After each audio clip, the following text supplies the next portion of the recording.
Hello and welcome to SEGA News Bits. I'm Barry, with me is George. I came here for news. Well, you're not getting news. This is our Q&A episode. About a week ago, we put the call out for questions and you guys asked. So we're going to answer. So let's just kick it off. Let's get through them here. So the first one from Mark Mann, he says, do you guys think SEGA would be interested in buying out Capcom for their large number of IPs? George? I'm a big Capcom fan, and I would love that. I just think that SEGA has so many IPs they haven't revisited, and I think that if they buy Capcom, it would just make that catalog a lot bigger, and the chances of having Outrun 3 that much smaller. So I'm going to say I hope Capcom fixes their issues, because there's issues in the company, and they become great again, and so does SEGA, and they're just their own publishers. I think that would be great for everybody. Yeah, I agree. I think Capcom needs to focus on Capcom. SEGA needs to focus SEGA. If they bought Capcom, they would have to manage all these people. They wouldn't just fire everyone and then own the IPs, because then they wouldn't do anything with them. I mean, we've seen that with companies like Disney, where they'll buy like the Muppets and then be like, oh, I gotta make stuff. So I would say I don't think SEGA would be interested unless the price was really low and they had the time and energy to manage them, which I don't think they have. But if they did, I wouldn't be mad at all. Oh, of course. His next question was, I've noticed that while SEGA has been localizing more Japanese games like Puyo Puyo Tetris and Yakuza, they tend to shy away from the shonen anime influences with Sonic. Why do you think that is? Does it have influences of shonen on it? Like, I don't know. Maybe he's talking about how the super serious, like serialized stuff? Maybe. I just think that that's what Japanese people think Americans like. I don't think Sonic is aimed at Japanese audiences at all, from what I've seen. Right. Well, maybe you'll enjoy Sonic Forces, because that villains trailer definitely is pointing towards something. Our next question is actually from a user named Conspiracy Questions, and he says, do you guys think SEGA would come out with a console that run their subscription plan and possibly run new 2D cartridge games in Brazil, ... New games are still created for SEGA old console. There is still market for their games in 2D. People will still buy it. It's not really a question. I didn't see any question marks, but George, you can field this one. So if SEGA Forever will lead to a console, is this the question? Maybe. I think the way that the hardware is going right now, it's becoming more of a platform. So I guess in a way, if they make SEGA Forever the platform that people are assuming it is, we don't even know yet, then I guess it would technically be kind of a console, a digital console. I don't think they're going to make any hardware for it. I think they're more about selling the product on people's phones. And maybe consoles in the future? I don't think they'll make their own standalone console. I don't know. They don't even do the Genesis little cheap things. Yeah. All right. Ace Booker asks, here's a question. What is your honest opinion on Sonic Forces? Well, it's not a question. I didn't see a question mark, but we'll answer it. I think my opinion is kind of what I've said before, but now that we've seen more info, I do like the idea that the story's coming to that it ties in with other games. I really like the villain thing going on, but I'm a little afraid that they're doing too much. Like, they have this 3 gameplay modes, they have all these characters, and that was always the weak points of Sonic Team, right? Writing characters, and like they'll just shoehorn characters in the game just to have them in there. Like Shadow would be standing in the corner doing nothing and looking all edgy, and then it has nothing to do with the story. They just have him there to sell the game. Yeah. Or Knuckles will come in and then punch a rock for Sonic to go through the map, and then that's it. So that's I'm scared of that. Yeah. And I'm scared that maybe the gameplay doesn't hold up and the level design's not that great. But outside of that, the graphics look great, because I haven't played it, so I can't tell you that. The graphics look great. I like the idea of what they're doing. I like the idea that the classic Sonic's back. So what do you think? I haven't played it. I didn't attend E3, so I feel like I can't have a truly honest opinion right now, at least gameplay-wise. And gameplay to me is the most important thing. From what I've seen, the modern Sonic seems to be, really good if you like that sort of thing, which I do. Classic Sonic looks good, but I think it's going to pale in comparison to Sonic Mania. But the mere fact that Sonic Mania is out there means that people aren't going to be playing Classic Sonic and going, man, I wish SEGA would just make a 2D Sonic game, because they did. And then the custom hero looks fine. I like that you can use the weapons as you're running. So it looks like it keeps with the, speed, and all that sort of stuff. But yeah, so far I'm feeling positive about it. I'm looking more forward to Mania, but I think that's just because I'm a kid in the 90s. Next question from Ivo Robotnik asks, what are your thoughts on Vanquish on PC, and do you think it is doing well as Bayonetta on the sales subject? And I'll let you answer this one. No, it's not, and I don't think Vanquish was ever going to do as well as Bayonetta. Bayonetta as a franchise has grew because Nintendo published Part 2, because she was in Smash Brothers. I think that's when the franchise really took, I guess, a more mainstream thing with it, because Smash Bros. Is huge, and when she was in there, a lot of people started getting interested in her as a character. And I think that's why Sega decided to republish it on PC, and now it did really well. Vanquish is kind of obscure, very niche, very different type of gameplay that is not for everybody. It's basically an arcade anti-cover shooter. Yeah. That's like masquerading as a third-person shooter. So it's very interesting. It's over-the-top 80s dialogue. Yeah. Yeah, you should definitely check it out if you haven't played it. But yeah, nobody's going to be making a Sam body pillow. So, that's for sure.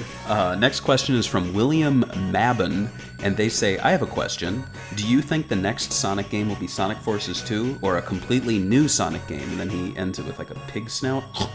So I'm going to give the Aaron Weber answer, where it's like, right now we're focused on Mania and then Sonic Forces, and then from there we'll see how people respond to it, and then we'll decide our next steps. I really think that's what they're probably doing right now. Yeah, obviously I already know the ending of Sonic Forces, so I'll give you guys a little sneak peek.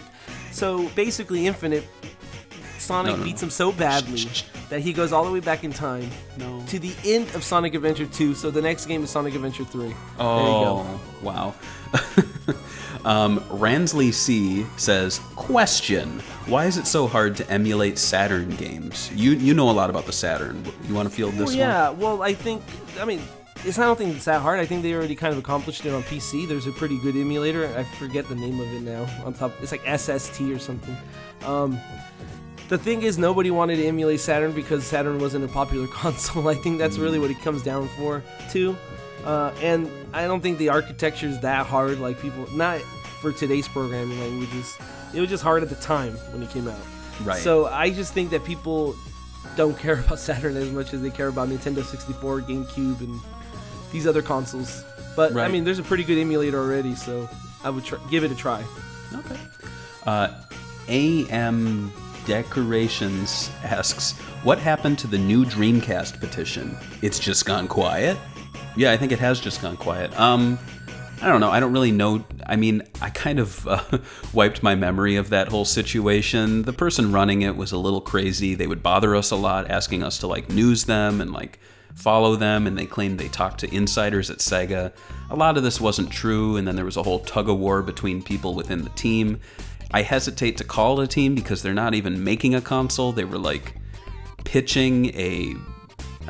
it's just... No, don't act like you're SEGA and you're going to be the ones to build a console. Let SEGA make that decision, please. It's like a bunch of preteens and kids on the internet thinking, I'm gonna make the new Dreamcast too. You know what's funny about that? That was actually when I first got the computer and I got my internet and stuff way back in the day after the Dreamcast died. I was like, I'm gonna make a Dreamcast too. That was my idea. So now everybody's still trying to do that. That's pretty cool. I mean, I'm not trying to shit all over the idea, but it's just it got really annoying. Really annoying. Muato1 asks, oh man, this is a long question. We all know the chances of a new Panzer Dragoon title are next to nothing, but what do you think of the chances of Panzer Dragoon Orta being remastered? MS now has done 2 lesser... I think the chances are very good, because didn't Microsoft announce that Xbox backwards compatibility is coming? That's not really a remake, that's playing the old game. But yeah, don't they it gives run it a chance to, I guess, replay the game on a new console with a new coat of paint. I don't know. I would like for Sega to hire somebody to remake it. Did you see the Shadow Colossus remake that Sony announced at their presser? I did, yeah. Yeah, I mean, if it looks like that, that'd be amazing, man. But I would be happy that if they just ported the game with on current consoles, maybe like a digital game like the way they did Bayonetta and Vanquish. I'd be happy with that. I think a remake or a remake is very unlikely. A remaster is possible, but I think the best bet is the Xbox backwards compatibility. That's the Xbox One S or the Xbox One X? I don't know, the Xbox One E, and you put it between the S and the X. The next one is from Ifakar Ahmed, and they say, what video game development company should SEGA acquire next? I have no idea. I think they should stop acquiring things and start making things. Yeah, I think it's funny. I think it's funny that like they acquired Atlas, and Atlas releases more games than Sega does. I mean, I think we have to get to a point where Sega's original titles are more than Atlas, because Atlas is supposed to be the small company and Sega is supposed to be the big, large company. Let's get those IPs and all those constant releases up to par with Atlas's releases. Right. I mean, I don't think I'm breaking any secrets here, but when we deal with Sega of America, that's us dealing with Atlas. And they share employees, they share titles. You know, it's kind of like there's a guy sitting there and he has the Atlas phone on one hand and the Sega phone on the other, and he picks up the wrong phone sometimes. And it's like, oh, sorry, I'm using this phone. Just 1 second. Hello, yes, Atlas here, yes. And I mean, it's you not think like... they pay him double? What's that? You think they pay him double? Oh, I hope so. The next question is from It's Still Thinking 1999. Boy, I wonder what they're going to ask. Question. From the inside stuff you guys have heard, are you, as SEGA fans, happy with what's coming in the next few years? And then they talk about the video. Yeah, okay. I think we haven't heard I haven't heard that much far out, but so I would say, I don't know. I think we're all going to be in store for something. I haven't really heard anything about the Japanese stuff. I think stuff like Magical Card Index with Virtual On was a surprise to me, and I think you too, right, Barry? Oh yeah, for sure. Yeah, that was something that just I was not expecting. And one more and I also think that Sega's been a lot better at keeping secrets now than they have been in the past. Like in the past, I would hear about stuff and I'd be like, oh, that's cool, I can't report on it or just talk to anybody about it, but it's nice that's coming out. Yeah. And then sometimes testers would like warn me that a game wasn't very good, and I think it happened way too many times before they would come out. So it's like, yeah, so far I haven't really heard any disaster stories from Sega. I think they've been calming down and they've been shutting all the valves on those leaks. Yeah, I'd say, running a fan site, helping running fan sites for almost 9 years now, one of the things that really surprised me was the first time I started to hear inside info, and I was like, oh yeah, you get to do this when you run fan sites. And I gotta say that a lot of that stuff's kind of dried up recently. We do hear things, though I feel like it's maybe a week or two out from when things are actually revealed usually. If that. We hear things from SEGA themselves, but we sign NDAs so we can't talk about those things. And I'd say, I guess if I were to give the best answer right now without being brought to court for being a bad guy, a bad boy. Bad boy. Everything that's, I'm just going to say everything that's revealed now, like we've reached that point where I don't know what's coming next. And it's exciting. I mean, we have a new Yakuza game coming out. We have, who knows what's going to happen with Sonic in the future, and it's going to be pretty exciting times. All our secrets are out now. The next question is from Old Lost Tapes, and I want to ask it like Dwight Schrute. Question: does Sega need to support ROM hackers to do the same with old IPs like they're doing with Sonic Mania? Maybe not ROM hackers, but like people that create their own, maybe indie developers that pitch ideas to Sega. I think Sega should be more open publicly to indie developers that are smaller teams that could pitch good ideas and have an actual plan to follow through and make the game or resurrect an IP. And if they have that confidence in them and they can manage them, I think they should go ahead. I think Sonic Mania is probably one of the best things Sega has done in a long time for the Sonic brand. Yeah, I would say that, in regard to Taxman and Stealth, yes, they have done ROM hacking as, in their earlier days, but I wouldn't call them ROM hackers. I would call them game developers. And, they built a lot of stuff from scratch. They would make their own sprites. They even, the Retro engine was Taxman's own engine. And so I think, you know, ROM hackers, I don't think SEGA is looking to work with those types of people, but people who have a proven history of making games and making original content, but showing that they care about classic franchises, I think they have a very good chance, and that's why I feel like if we are going to see another Sonic Mania type game, it would be Streets of Rage, and I think there are a lot of talented people out there who could make a great classic Streets of Rage 4, for sure. I agree with that. Next one is from Nintendo Genesis. Wait a minute, that's not a console. Q&A questions. 1. What's your favorite classic Sonic game? That's a hard one. I think for me, like, just personally, it would probably be Sonic 2, even though Sonic 3 and Knuckles together as a package is way better. Because it was like one of the first Sonic games I played. That's the first one I played because it was bundled in with the console. So that's why, to me, it's the best Sonic game. I would say Sonic 2 as well, and the reason is that was the first video game sequel that I played after playing the original, and it was amazing to see how much improved it was. I also feel like it's an all-in-one package. I really love Sonic the Hedgehog 3, Sonic and Knuckles, and the combined game, but it's almost too big. Like, I could sit down in an afternoon and play through Sonic 2, and it was a really satisfying experience. Whereas Sonic 3 and Knuckles is almost like sitting down to watch a Lord of the Rings extended edition. You know it's going to be good, but you got to really put some time in to enjoy the whole thing. Yeah. The second question is, what do you think of SEGA Forever now that we know it will do something with mobile and retro games? And yeah, we did a SEGA Forever video, and since then stuff has been revealed. What do you think of what we know?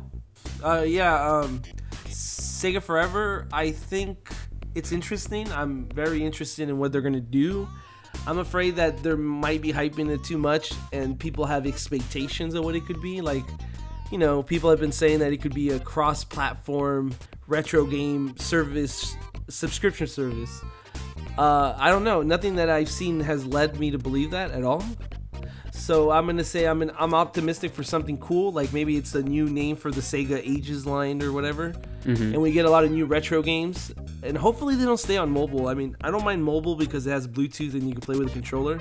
But I think a lot of people would like to see them also released on consoles. Yeah, I think that's a good answer. I agree with you on everything you said. Next questions are from Gregory L. Taylor, and he has 3. Let's get through these real quick. What is your favorite feature in Sonic Mania? I will say the fact that Sonic, Tails, and Knuckles are all playable. I like the drop dash. I think it adds a lot to the game. Nice. Do you think Sega should keep the 2D games alone alongside the 3D ones as well? I agree, yes. I've been saying that for the longest time. Yeah. It works for Mario, so... how do you think Sonic Forces will hold up? Well, we haven't seen it yet, so we haven't seen it in full, so I can't say how it will, like, hold up over time.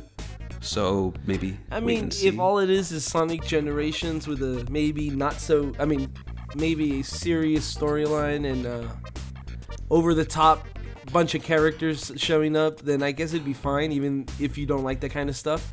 But everything that we've been showing is like totally different from Sonic Generations. It's like dark, fiery. So I hope it's good. I hope it doesn't take itself too serious like Sonic 06. Yeah, that's my opinion on that. Okay. And then we have a question from Mario and Sonic plushies. They have 3 ones again. I asked 1 question. You guys are asking 3. What zone do you want to see in Sonic Mania? Well, I mean, Chemical Plant's my favorite zone, so I want to play that. That's exactly what I was going to say. I want a Chemical Plant zone that's already in there, so I would say that. So maybe one of the Sonic Mania levels in 3D would be cool. Yeah, that would be cool. Second question is, worst Sega game ever? Ooh, man, there's so many. I mean, every company has a gallery of terrible titles. I would say a lot of people would say Sonic 06 are a popular title.